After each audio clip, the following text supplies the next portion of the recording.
بسم اللہ الرحمن الرحیم الحمدللہ والصلاة والسلام علی رسول اللہ وبعد۔ ناظرین السلام علیکم ورحمۃ اللہ وبرکاتہ۔ ناظرین آج کی ویڈیو میں زیارت مدینہ کے آداب کے سلسلے میں آپ سے گفتگو کریں گے۔ ناظرین نبی رحمت صلی اللہ علیہ وسلم کی قبر اطہر کی زیارت بڑی قربت اور نیکی ہے جس پر علماء امت کا اتفاق ہے۔ بالخصوص حج اور عمرہ کرنے والے کے حق میں زیادہ تاکید ہے کہ وہ قبر مبارک اور مسجد نبوی کی ضرور زیارت کریں، کیونکہ دور دراز سے مدینہ منورہ کے اتنے قریب آ کر بغیر زیارت کے لوٹ جانا اچھی بات نہیں ہے۔ مسجد نبوی میں ایک نماز ادا کرنا 1000 نماز کے برابر ہے۔ سرکار دو عالم صلی اللہ علیہ وسلم نے ارشاد فرمایا، میرے قبر اور ممبر کی درمیانی جگہ جنت کے باغات میں سے ایک باغ ہے اور میرا ممبر میرے حوض پر ہے، یعنی حوض کوثر پر ہے۔ اسی طرح آپ صلی اللہ علیہ وسلم نے ارشاد فرمایا،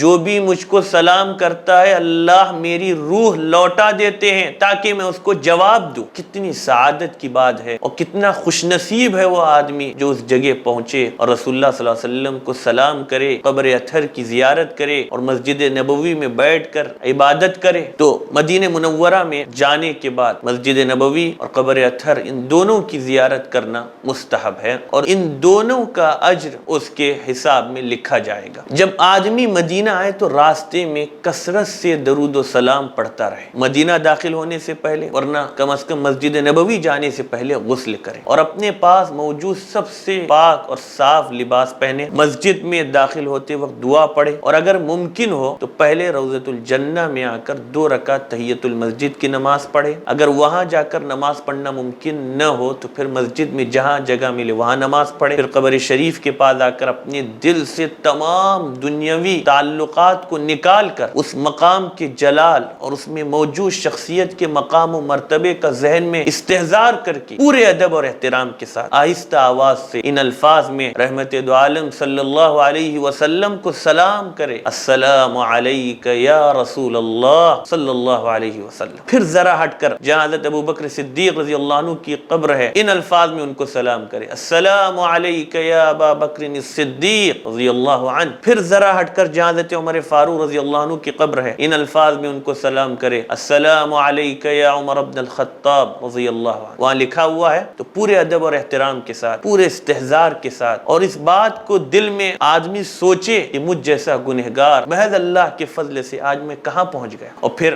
سلام سے فارغ ہونے کے بعد ذرا ہٹ کر قبلہ رو ہو کر اپنے لیے اور امت مسلمہ کے لیے خصوصی دعائیں کریں۔ ناظرین جب تک مدینہ منورہ میں قیام رہے تمام نمازیں مسجد نبوی ہی میں ادا کرنے کی کوشش کریں، کم از کم 40 نمازیں مسجد نبوی میں پڑھنے کی کوشش کریں، اور 40 نمازوں کے لیے 8 دن درکار ہوتے ہیں، اسی لیے اکثر ٹور والے مدینے میں حاجیوں کو اور یا عمرہ کرنے والوں کو 8 دن ٹھہراتے ہیں۔ اور فضیلت کیا ہے؟ مسند احمد اور طبرانی میں روایت موجود ہے، رسول اللہ صلی اللہ علیہ وسلم نے ارشاد فرمایا، جس نے میری اس مسجد میں 40 نمازیں مسلسل پڑھی، ایک نماز بھی فوت نہ ہوئی تو اس کے لیے تمام عذابوں سے نجات اور ہر قسم کے نفاق سے برات لکھ دی جاتی ہے۔ اسی طرح مدینے میں قیام کے دوران روزانہ جنت البقیع قبرستان کی زیارت کرنا مستحب ہے۔ اس کے علاوہ شہداء احد کی بھی زیارت کرنا مستحب ہے۔ مسجد قباء جانا بھی سنت مؤکدہ ہے، اس لیے کہ وہاں نماز پڑھنے کو عمرہ کی طرح قرار دیا ہے، یعنی وہاں نماز پڑھنا گویا عمرہ کرنے کی طرح۔ اور صحیح بخاری و مسلم میں روایت موجود ہے کہ رسول اللہ صلی اللہ علیہ وسلم ہر سنیچر کو وہاں جایا کرتے تھے۔ اسی طرح مسجد نبوی میں ممبر کے پاس روضہ شریف میں